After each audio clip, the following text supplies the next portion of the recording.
मनोज जरांगे पाटील हे एक दिवस मौन पाळणार असल्याचं समोर येत आहे। मनोज जरांगे हे एक दिवसाचं मौन बाळगणार आहेत। बदनामीकारक आरोपांच्या नंतर जरांगे पाटील यांनी अशा संदर्भातली घोषणा केली आहे। आरोप करणाऱ्यांच्या विरोधामध्ये मराठा आंदोलकांमध्ये आता तीव्र संताप सुद्धा वर्तवला जातोय। तर ही आताची महत्त्वाची बातमी आपण बघतोय। मनोज जरांगे पाटील हे आजचा एक दिवस बोलणार नाहीयेत, एक दिवसाचं मौन बाळगणार असल्याचं समोर येत आहे। काल पत्रकार परिषद घेऊन त्यांच्यावरती आरोप करण्यात आलेले होते आणि या आरोपांच्या नंतर जरांगे पाटील यांनी ही घोषणा केली आहे। आरोप करणाऱ्यांच्या विरोधामध्ये मराठा आंदोलकांमध्ये तीव्र असा संताप आहे। मराठा आंदोलकांनी वेळोवेळी हा संताप व्यक्त केलेला आहे, नाराजी सुद्धा वर्तवली आहे। त्यामुळे मनोज जरांगे पाटील हे आजचा एक दिवस कोणतीही प्रतिक्रिया देणार नाहीयेत, एक दिवसाचं मौन बाळगणार असल्याचं कळतंय।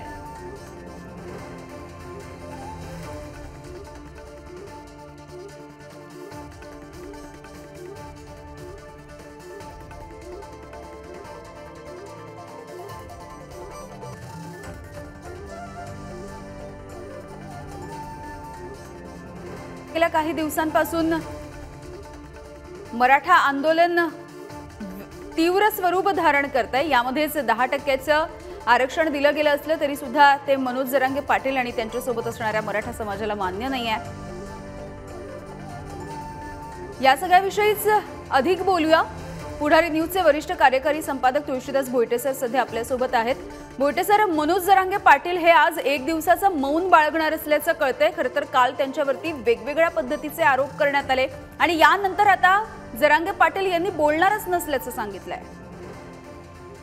यामिनी, ते आजच मौन धारण करतील असं नाहीये, मात्र त्यांनी काल पत्रकार परिषदेत जाहीररित्या जे सांगितलेलं आहे त्यानुसार ते त्यांच्या विरोधात जी बदनामीकारक एक आघाडी उघडली गेलेली आहे त्या बदनामीकारक आरोपबाजीमुळे शेवटी त्यांनी हा संतापून चिडून निर्णय घेतलेला दिसतोय। त्यांनी काल जे म्हटलेलं होतं त्यानुसार संत तुकारामांबद्दल काही ते म्हणाले असे आरोप करत त्यांच्या बदनामीचा जो प्रयत्न सुरू आहे, त्यांनी म्हटलं की तुकाराम महाराजांना मी मानतो, बाकी कोणत्याही या प्रकारच्या आरोपबाजी करणाऱ्याला मी महाराज आहेत ते असं मानत नाही। त्यामुळे त्यांच्या विरोधातला किंवा एक प्रकारे प्रायश्चित्त सुद्धा म्हणता येईल तसं घेण्यासाठी त्यांनी मौनाचा इशारा दिलेला आहे, एक दिवस पूर्ण मौन। यातली महत्वाचं असं आहे की मनोज जरांगे पाटील हे सातत्यानं बोलण्यासाठी ओळखले जातात। त्यामुळे आपल्या बोलण्यातून ते मराठा समाजावर होणारा अन्याय, त्या समाजावर होणारा दुजाभाव, सरकारी निर्णयांमधील बोलण्यातील राजकीय नेत्यांचं बोलणं आणि सरकारी निर्णय यातली तफावत ते सातत्यानं दाखवून देतात। गेले काही दिवस सातत्याने त्यांच्यावर जी टीका सुरू आहे की ते वाटेल ते बोलतात, वाटेल ते मागतात, परंतु कालच आपल्याशी बोलताना ओबीसी नेते हरिभाऊ राठोड यांनी पुढारी न्यूजला सांगितलं की मनोज जरांगे पाटील जे बोलतात ते संविधानाच्या विरोधातील नाही आहे। संविधानानुसार तशा प्रकारचं आरक्षण हे मराठा समाजाला देणं शक्य आहे। उलट आता जे आरक्षण देण्यात आलेलं आहे ते जरी मागासवर्ग आयोगाच्या अहवालानुसार असलं तरी सुद्धा ते टिकेल याची शाश्वती नाही। त्यामुळे मनोज जरांगे पाटील उठतात आणि काहीतरी बोलतात असं नसतं, रोजच ते काहीतरी एक वेगळा मुद्दा घेऊन येतात आणि लोकांसमोर मांडतात। त्यांच्या सोबत मराठा समाजातील, इतर समाजातील, आंबेडकरी चळवळीतील अभ्यासकांचा एक वर्ग आहे। तो वर्ग बऱ्याच वेळा त्यांना काही गोष्टी सुचवत असतो, त्यानुसार ते बोलतात असं जरांगे पाटलांच्या निकटवर्तीयांकडून सांगितलं जातं। एक महत्वाचा मुद्दा यातला असा आहे की आता ज्या पद्धतीनं मनोज जरांगे पाटील यांच्या बद्दल किंवा त्यांच्या विरोधात बोलणारे काही उभे राहू लागलेले आहेत, त्यामुळे त्याबद्दल काल जेव्हा अंतरवाली सराटीत जाऊन मनोज जरांगेंना भेटलेल्या आंदोलकांशी माझं बोलणं झालं तेव्हा त्यांनी आठवण करून दिली की यापूर्वी सुद्धा अशा प्रकारचे फूट पाडण्याचे प्रयत्न झाले। स्वतः याबद्दल मनोज जरांगे पाटील यांनी सुद्धा सांगितलं की मला ठाऊक आहे की इकडे काय केलं जात आहे, फूट पाडण्याचे धंदे कसे केले जातात आहे। तसंच या मराठा आंदोलकांनी मला आठवण करून दिली की शेतकरी संप जो झालेला महाराष्ट्रात, या देशातला स्वातंत्र्योत्तर काळातील पहिला शेतकरी संप होता एक प्रकारे, एवढ्या मोठ्या व्यापक प्रमाणावर झालेला, तेव्हा सुद्धा सत्ताधारी पक्षातील काही नेत्यांना हाताशी धरून तशाच प्रकारचा प्रयत्न केलेला। योगायोग असा ते सुद्धा मराठवाड्यातीलच होते। त्यामुळे याबद्दलचा एक इशारा सुद्धा मराठा आंदोलकांकडून दिला जातोय की अशा प्रकारचे मराठा समाजाचा घात करणारे प्रयत्न केले जाऊ नयेत. मनोज जरांगे पाटील ज्या पद्धतीनं मराठा समाजासाठी लढतात आहे, ज्या तळमळीनं लढतात आहे, त्यांना मराठा समाजातून मोठ्या प्रमाणावर साथ मिळते आहे. ते राजकीय दृष्ट्या सोयीचं नसल्यामुळे केवळ त्यांना बदनाम करून, त्यांची प्रतिमा मलिन करून, कलंकित करून त्यांच्या आंदोलनाला बोथट करण्याचा प्रयत्न करण्यात येऊ नये असं सुद्धा त्यांनी सांगितलेलं आहे. यामिनी अगदी बोयटे सर, खरं तर याआधी सुद्धा मनोज जरांगे जेव्हा जेव्हा पुढारी न्यूज सोबत बोलले तेव्हा त्यांनी माझ्या विरोधामध्ये काय पद्धतीने ट्रॅप लावला जातोय असा आरोप केलेला होता. आणि काल ज्या पद्धतीने बारसकरांनी पत्रकार परिषद घेतली यानंतर पुन्हा एकदा मनोज जरांगेंनी अशाच पद्धतीने वक्तव्य केलंय किंवा प्रतिक्रिया दिली आहे की हा माझ्या विरोधातला ट्रॅप रचला जातोय. मनोज जरांगे पाटील सातत्याने यावर बोलत आले. त्यांनी आपल्या ओपन फोरम मध्ये सुद्धा अशा फुटपाड्यांबद्दल म्हटलं होतं. त्यांचं सातत्यानं म्हणणं हे राहिलेलं आहे की मराठा समाजाच्या न्याय मागण्यांच्या मार्गात कुणीही काहीही अडथळे आणू नका, अशा प्रकारचे प्रयत्न करू नका. यामुळे त्यांनी एक आपल्याला आपल्या ओपन फोरम मध्ये सुद्धा सांगितलेलं की मी काळजी घेत असतो की उगाच कुणीतरी असं सरकारशी बोलणी करतंय, सरकारशी बोलतंय अशा प्रकारचं आव आणू नये, कारण तसं केलं तर मराठा समाजाचा घात होईल. आता सुद्धा त्यांनी काय बजावलेलं की आमदारांना त्यांनी इशारा देताना कुठच्याही समाजाचा भेदभाव केला नाही. ते म्हणाले की विशेष अधिवेशन घेत आहे, मात्र विशेष अधिवेशनात मराठा समाजाची जी मागणी आहे सगळे सोयरीबद्दल ती जर मान्य होणार नसेल, ज्याला स्वतः मुख्यमंत्री एकनाथ शिंदे यांनी सहमती दर्शवलेली ती जर मान्य होत नसेल तर मग जे आमदार विरोध करणार नाहीत ते आमदार मराठा समाजाच्या कामाचे नाहीत, ते मग जातीनं मराठा असले, नावापुरते मराठा असले तरी आमच्या उपयोगाचे नाहीत असं सुद्धा त्यांनी स्पष्ट शब्दात बजावलेलं. यातला आता तुम्ही जो उल्लेख केला की ट्रॅपचा आरोप त्यांनी आधीच केलेला, त्याबद्दल आठवण करून द्यायची तर एक नेते आधीच बोलून गेले की अशा प्रकारचं आहे एक व्यक्ती, मग ती व्यक्ती समोर येते, ती व्यक्ती आरोप करते. त्यात पुन्हा काल मनोज जरांगे जे बोलले की मला पाणी पाजल्याचं दाखवून बदनाम करायचं, म्हणजे जसं काय ते उपोषण करतच नाहीयेत अशा प्रकारचा सुद्धा एक कट रचला गेला असं सुद्धा त्यांनी काल आरोप केला होता. हे सर्व लक्षात घेतलं तर फार वेगळ्या पद्धतीनं काही दिसतंय का यावर लक्ष ठेवावं लागेल. सर, तुम्ही असं सोबत राहा. सचिन जिरे आपले प्रतिनिधी आहेत आपल्या सोबत अंतरवालीमधून. सचिन, मनोज जरांगे पाटील हे एक दिवस मौन बाळगणार असल्याचं कळतंय. काय नेमकं त्यांनी म्हटलंय आणि तिथल्या मराठा बांधवांची प्रतिक्रिया काय आहे आता? नक्कीच आपण पाहू शकतो की या ठिकाणी मनोज जरांगे पाटील आहेत, मात्र त्यांनी सध्या मौन बाळगलेलं आहे. ते बोलणार नाही अशा पद्धतीने त्यांनी भूमिका घेतलेली आहे. यामिनी आपण पाहिलं काल त्यांच्यावरती काही आरोप झाले होते, त्यानंतर त्यांनी आता ही भूमिका घेतलेली आणि त्यांनी काल हे देखील मांडलेलं आहे की पुढची आंदोलनाची भूमिका देखील त्यांनी या ठिकाणी स्पष्ट केलेली आहे.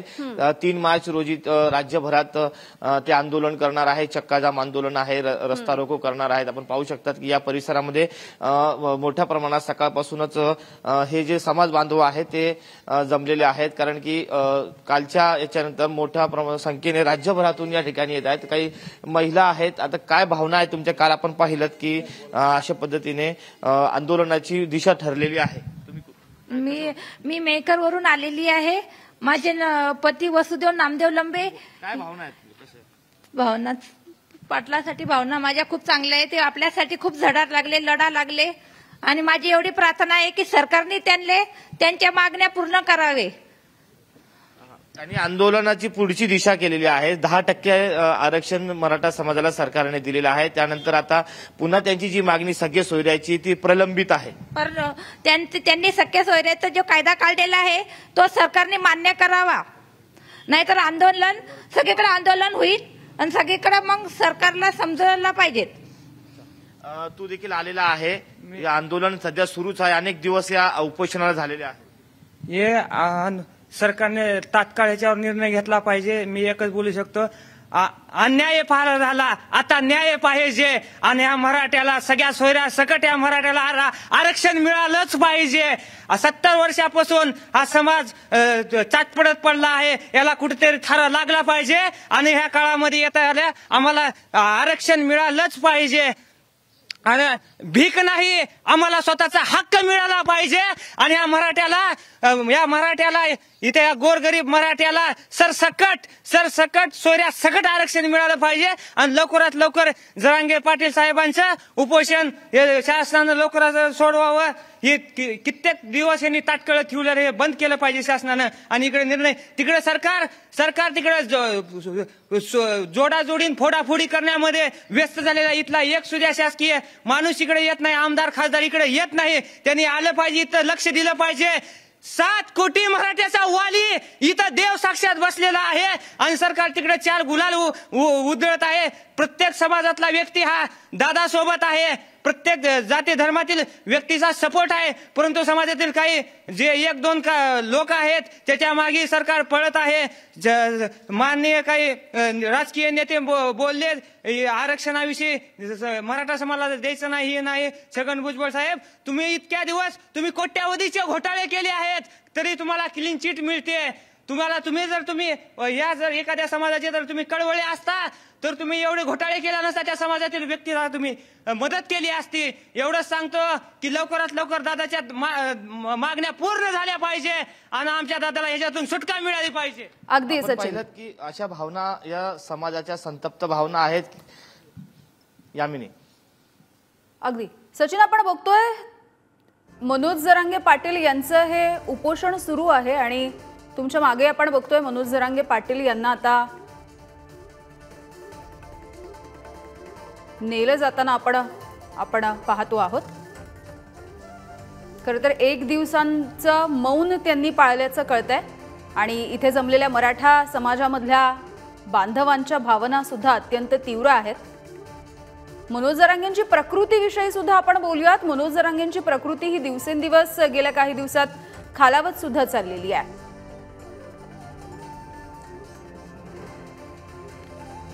भोईटे सर आपल्या सोबत आहेत. भोईटे सर, ज्या पद्धतीने आता जरांगेंनी सांगितलं की 1 दिवसाचं मौन मी पाळेन, मात्र तिथे जमलेले जे सगळे मराठा बांधव आहेत त्यांच्या भावना तीव्र असल्याचं दिसतंय. त्यांनी सुद्धा म्हटलंय की गुलाल जरी सरकारनं उधळला असला तरी सुद्धा आम्हाला पाहिजे त्या पद्धतीनं आरक्षण अजूनही मिळालं नाहीये. किंबहुना कालचा जर आपण विचार केला तर काल मनोज जरांगेंनी सुद्धा असं म्हटलं होतं की शिवरायांची शपथ जी घेतली होती ती अद्यापही पूर्ण झालेली नाहीये, हे मुख्यमंत्र्यांनी मान्य केलं पाहिजे. आत्ताच जे व्हिज्युअल्स पुढारी न्यूजवर फक्त दिसतात आहे, जे वास्तव पुढारी न्यूज दाखवतंय, थेट अंतरवाली सराटीतून दाखवतंय. म्हणजे यामिनी, याचा तुम्ही उल्लेख केलात की आपले सचिन जेरगे सातत्यानं मनोज जरांगे पाटील यांच्या नेतृत्वाखाली मराठा आरक्षणाचा जो लढा उभारलाय, आपले सचिन जेरगे संभाजीनगरचे आणि आपल्या मुंबईचे विक्रांत शिंदे सातत्यानं, आणि गौरव साळी जालन्याचा आपला स्टिंगर तरुण पत्रकार, हे सातत्यानं तिघं ज्या पद्धतीनं ते कव्हर करतात. आता सुद्धा सचिन जेरगे बोलत असताना मागे तुम्ही दाखवलं की मनोज जरांगे यांना धरून नेण्यात येत आहे. कदाचित ते नित्यविधीसाठी चालले असतील. ज्या पद्धतीनं तो माणूस चालू शकत नाही हो. म्हणजे प्रश्न हा पडतोय, मागे सुद्धा आपण हा मुद्दा उपस्थित केलेला की दुसऱ्या पक्षातील नेते फोडून ते पक्ष मारण्यापेक्षा या आंदोलकाला जगवण्याकडे सरकार का लक्ष देत नाहीये. म्हणजे जागा मनोज जरांगेला जगवा असं अवघ्या महाराष्ट्रातून सांगितलं गेलं तरी सुद्धा सरकारला का असं वाटत नसावं. म्हणजे प्रश्न हा पडतो, त्या माणसाकडे पाहवत नाही ना. या पद्धतीनं त्यांना धरून नेलं जातंय. सचिन जिरे त्यावर अधिक सांगू शकतील, कारण त्यांच्या ते तिथं स्वतः आहेत, त्या अंतरवाली सराटीतल्या मंडपात स्वतः आहेत, ते साक्षीदार आहेत. पहिल्या दिवसापासून, लाठीमाराच्या दिवसापासून सचिन जिरे तिथे सातत्यानं असतात. या आंदोलक नेत्याला जेव्हा जेव्हा ते अशा पद्धतीनं काही वेगळं बोलतात तेव्हा समाजातला एक बुद्धिमंत, खरं तर कधी कधी बुद्धी उन्मंत आहेत की काय असं वाटतं, असा एक वर्ग मराठा आंदोलकांनी हे शब्द जेव्हा माझ्याकडे वापरले तेव्हा मी त्यांना रोखलं. मला असं बोलू नका, खालतीत असलो तरी असं नको. पण त्यांचं म्हणणं होतं की किंवा बुद्धीचा वापर करून बुद्धी भेद करायचा असेल सामान्यांचा, तर यांना काय बुद्धिमंत म्हणणार, यांना बुद्धी उन्मंत म्हटलं पाहिजे. मग ते पत्रकार असो, इतर समाजातील अभ्यासक असो, आणखी कोणी असो, असे त्यांचे जे संतापाचे उद्गार होते त्याची प्रचिती आता मनोज जरांगेंना पाहून मिळताना दिसते. त्यांचा जो मुद्दा आहे, का सरकार असा प्रयत्न करत नाही की आम्ही जे दिलंय ते टिकणार आहे. मुळात त्यामिनी आपल्या महाराष्ट्रात 50% पुढे म्हणजे 52% आरक्षण, त्यात 10% ईबीसी कोट्यातलं, 62%. आता हे 10% वेगळं आरक्षण पण हे वेगळं आरक्षण गरजवंत मराठ्यांसाठी जे सुरक्षित आरक्षण हा शब्द का वापरतात मनोज जरांगे किंवा इतर मराठा आंदोलक? त्याचं कारण आहे 2013 यांनी काँग्रेस राष्ट्रवादीनं दिलेलं आरक्षण. हो सर. भले शरद पवार परवा बोलू दे की आरक्षण काही सुरक्षित नाही, त्यांच्या काळात सत्ता काळात सुद्धा काही देण्यात आलं नव्हतं. त्यानंतरचं भाजपा शिवसेना सत्ता काळातील आरक्षण ते सुद्धा गेलं. सातत्यानं गमावताना जेव्हा एखादा समाज पाहतो आणि त्या समाजाचा घटक असणारा आणि स्वस्थ न बसणारा, अगदी शेती विकून आंदोलन चालवणारा मनोज जरांगेंसारखा संवेदनशील माणूस जेव्हा ते पाहतो तेव्हा कसा विश्वास ठेवणार हो सरकारवर की तुम्ही इंदिरा साहनी प्रकरणानंतर 50% पुढे गेलेलं आरक्षण 10% करत नेलं. काल एक आणखी मागणी ऐकली ना आपण, काय गैर होती मागणी की तुम्ही कुणीही मागणी न केलेलं 10% सवर्ण आरक्षण दिलं EWS आर्थिक मागासलेल्यांसाठी, ज्याचं संविधानात कुठेही खरं तर आर्थिक मागासांसाठी आरक्षणाचा उल्लेखच नाहीये. आपल्याकडे जाती आधारित आरक्षणच दिलं जाऊ शकतं असं सातत्यानं आजवर आपण ऐकलं. मात्र मग तुम्ही जर ते घटनेत बसवून दिलं, ते जर सर्वोच्च न्यायालयात टिकलं तर तसंच काहीतरी तुम्ही संसदेत का नाही करत या मराठा आरक्षणासाठी, असा एक रास्त प्रश्न सुद्धा विचारण्यात आलाय. अगदी सर. धन्यवाद सर, या सगळ्या सविस्तर तुम्ही बातचीत केलीत यासाठी.